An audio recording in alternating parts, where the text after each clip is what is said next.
ಮೈಸೂರಿನ ಚಾಮುಂಡಿ ಬೆಟ್ಟಕ್ಕೆ ರೆಬಲ್ ಶಾಸಕ ಯತ್ನಾಳ್ ಭೇಟಿ ಕೊಟ್ಟಿದ್ದಾರೆ. ನಾಡ ದೇವತೆಯ ದರ್ಶನವನ್ನ ಪಡ್ಕೊಂಡಿದ್ದಾರೆ ಬಿಜೆಪಿ ನಾಯಕ ಯತ್ನಾಳ್.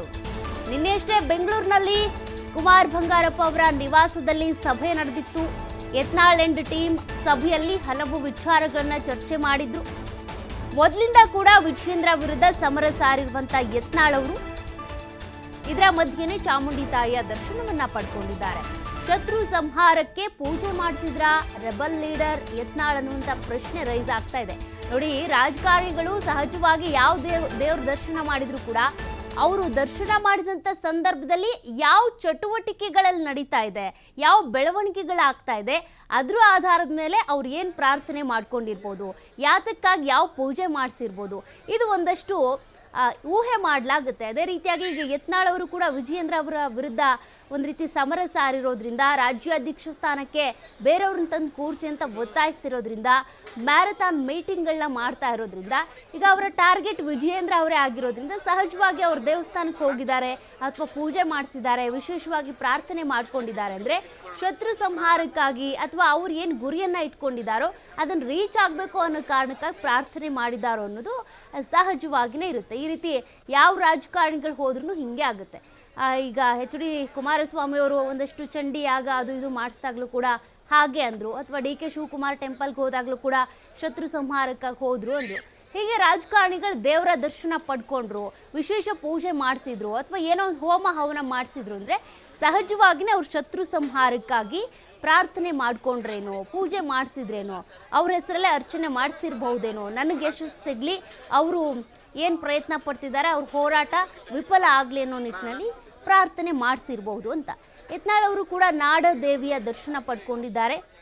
ಚಾಮುಂಡಿ ಬೆಟ್ಟಕ್ಕೆ ಹೋಗಿ ವಿಶೇಷ ಪೂಜೆ ಮಾಡಿಸಿ ಪ್ರಾರ್ಥನೆ ಮಾಡಿಸ್ಕೊಂಡು ಬಂದಿದ್ದಾರೆ.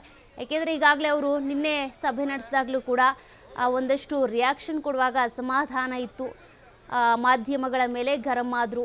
ವಿಜಯೇಂದ್ರ ಅವರೇ ಈ ಫೇಕ್ ನೋಟಿಸ್ ಕಳಿಸ್ತಾ ಇರೋದಂತೆಲ್ಲ ಹೇಳ್ತಾ ಇದ್ರು. ಸದ್ಯಕ್ಕೆ ಅವರ ಒಂದಷ್ಟು ವಿಘ್ನಗಳೆಲ್ಲವೂ ಕೂಡ ಕ್ಲಿಯರ್ ಆಗಲಿ ಅನ್ನುವಂಥ ನಿಟ್ಟಿನಲ್ಲಿ ಚಾಮುಂಡಿ ತಾಯಿಯ ದರ್ಶನ ಪಡ್ಕೊಂಡಿರ್ಬೋದು.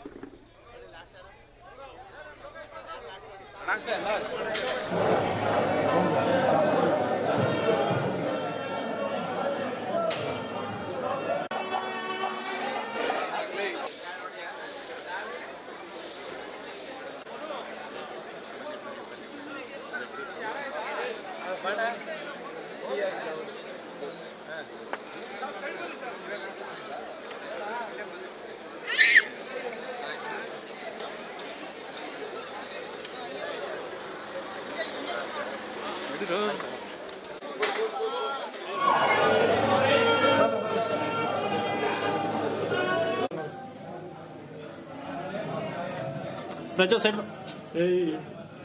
ಹೇಳಿದ್ರೆ ನಿಮ್ಗೆಲ್ವ ಹೇಳೋದು.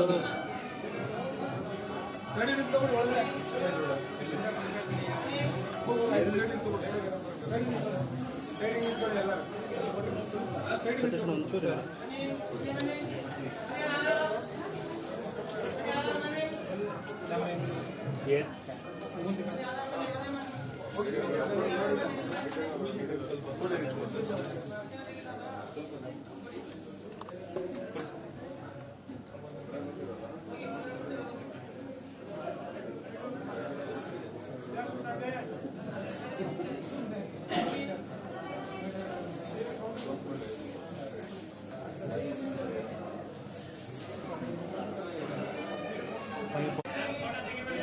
ಹಿಂದೂ ಫೈರ್ ಬ್ರ್ಯಾಂಡ್ ಅಂತಾನೆ ಗುರುತಿಸಿಕೊಂಡಿರುವಂಥ ಯತ್ನಾಳ್ ಅವರು ಇವತ್ತು ಮೈಸೂರಿನ ಚಾಮುಂಡಿ ಬೆಟ್ಟಕ್ಕೆ ತೆರಳಿದ್ದಾರೆ. ತಾಯಿಯ ದರ್ಶನವನ್ನು ಪಡ್ಕೊಳ್ತಾ ಇರುವಂಥದ್ದು. ಒಂದಷ್ಟು ಡಾಕ್ಯುಮೆಂಟ್ಸ್ ತೆಗೆದುಕೊಂಡು ಹೋಗಿ ಪೂಜೆ ಕೂಡ ಕೊಟ್ಟಿದ್ದಾರೆ. ನಿನ್ನೆ ಹೇಳ್ತಾ ಇದ್ರು ಪ್ರತಾಪ್ ಸಿಂಹ ಅವರು, ಈ ಅಕ್ರಮವಾಗಿ ಬಾಂಗ್ಲಾದೇಶದಿಂದ ಬಂದು ಉಳ್ಕೊಂಡಿರುವಂಥವ್ರನ್ನ ಹೊರಗೆ ಕಳಿಸುವಂಥ ಒಂದು ಹೋರಾಟ ನಾವು ಮಾಡ್ತಾ ಇದ್ದೀವಿ, ವಕ್ಫ್ ಹೋರಾಟವನ್ನು ಮಾಡ್ತಾ ಇದ್ದೀವಿ ಅಂತ. ಮೋಸ್ಟ್ಲಿ ಅದರ ಮುಂದಿನ ಸ್ಟೆಪ್ ಇದಾಗಿರ್ಬೋದೇನೋ, ಅದಕ್ಕೆ ಸಂಬಂಧಪಟ್ಟಂತೆ ಹೋರಾಟಗಳಿಗೆ ಚಟುವಟಿಕೆಗಳು ಶುರುವಾಗಿರ್ಬೋದು. ಎಲ್ಲದಕ್ಕೂ ಕೂಡ ಅಡ್ಡಿ ಆಗಬಾರ್ದು ಅನ್ನುವಂಥ ಕಾರಣಕ್ಕೆ ಈಗಾಗಲೇ ಶಿಸ್ತು ಸಮಿತಿಯಿಂದ 2 ಬಾರಿ ನೋಟಿಸ್ ಕೂಡ ಬಂದಿತ್ತು. ಯತ್ನಾಳ್ ಅವರಿಗೆ ಉತ್ತರ ಕೂಡ ಕೊಟ್ಟಿದ್ದಾರೆ. ಇದೆಲ್ಲದರ ಬೆನ್ನಲ್ಲೇ ತಾಯಿಯ ದರ್ಶನವನ್ನು ಪಡ್ಕೊಂಡಿರೋದು, ದೇವರ ಮೊರೆ ಹೋಗಿದ್ದಾರೆ ಯತ್ನಾಳ್ ಅವರು. ಮೊದಲಿನಿಂದ ಕೂಡ ಅವರು ಹಿಂದೂ ಫೈರ್ ಬ್ರ್ಯಾಂಡ್ ಅಂತಾನೆ ಗುರುತಿಸ್ಕೊಂಡಿರೋದು. ದೇವರು ದಿಂಡ್ರು ಅಂದರೆ ನಂಬಿಕೆ ಜಾಸ್ತಿ, ಹಿಂದುತ್ವ ಅಂತ ಇಟ್ಕೊಂಡೆ ಫೈರ್ ಬ್ರ್ಯಾಂಡ್ ಅಂತೇಳಿ ಗುರುತಿಸ್ಕೊಂಡಿರೋರು. ಅದರ ಬೆನ್ನಲ್ಲೇ ಸಿದ್ದರಾಮಯ್ಯನವರ ತವರು ಜಿಲ್ಲೆ ಮೈಸೂರು ಅಲ್ಲಿರುವಂಥ ಅಧಿದೇವತೆಯನ್ನು ದರ್ಶನ ಮಾಡೋದಕ್ಕೆ ಹೋಗಿರೋದು ಯತ್ನಾಳ್ ಅವರು. ಅಲ್ಲಿ ಪೂಜೆ ಪುನಸ್ಕಾರ ಇರ್ಬೋದು, ಪ್ರಾರ್ಥನೆ ಇರ್ಬೋದು, ಇದೆಲ್ಲವನ್ನು ಕೂಡ ಮುಗಿಸ್ತಾ ಇದ್ದಾರೆ. ಈಗ ಮತ್ತೊಂದು ಸುತ್ತಿನ ಹೋರಾಟ ಶುರುವಾಗಿದೆ ರೆಬಲ್ ತಂಡದಿಂದ.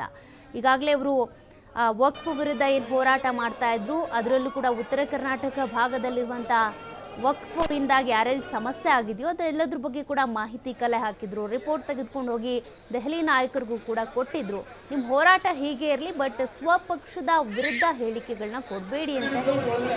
ಹಾಗಿದ್ರು ಕೂಡ ಒಂದು 2-3 ದಿನ ಅಷ್ಟೇ ರೆಬಲ್ ಆಗಿರುವಂಥ ಯತ್ನಾಳ್ ಅವರು ಸೈಲೆಂಟ್ ಆಗಿರ್ತೀನಿ, ಓಕೆ ಹೇಳಿಕೆ ಕೊಡಲ್ಲ ಅಂತ ಮತ್ತು ಅದೇ ಚಾಳಿಯನ್ನೇ ಶುರು ಮಾಡ್ತಾರೆ. ನಿನ್ನೆ ಮೊನ್ನೆ ಕೂಡ ಅದೇ ರೀತಿ ಮಾತನಾಡ್ತಾ ಇದ್ರು.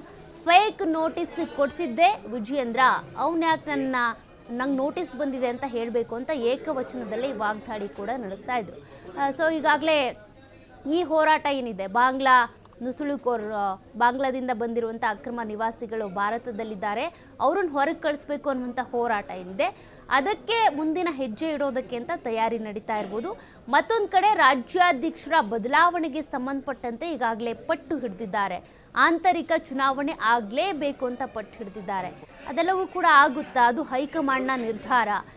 ಮತ್ತೊಂದು ಕಡೆ ಚುನಾವಣೆ ಅಕಸ್ಮಾತ್ ಆಯಿತು ಅಂದರೆ ರೆಬಲ್ ತಂಡದಿಂದ ಯಾರು ಸ್ಪರ್ಧೆ ಮಾಡ್ತಾರೆ? ಏಕೆಂದರೆ ಯತ್ನಾಳ್ ಟೀಮ್ನಲ್ಲಿ ಇರುವಂಥದ್ದು ಆಲ್ಮೋಸ್ಟ್ ಎಲ್ಲರೂ ಕೂಡ ಮಾಜಿ ಶಾಸಕ, ಮಾಜಿ ಸಂಸದ ಈ ಥರದವರು. ಹಾಗಾಗಿ ಶೈಲಜಾ ಪಾಟೀಲ್, ಆದರ್ಶ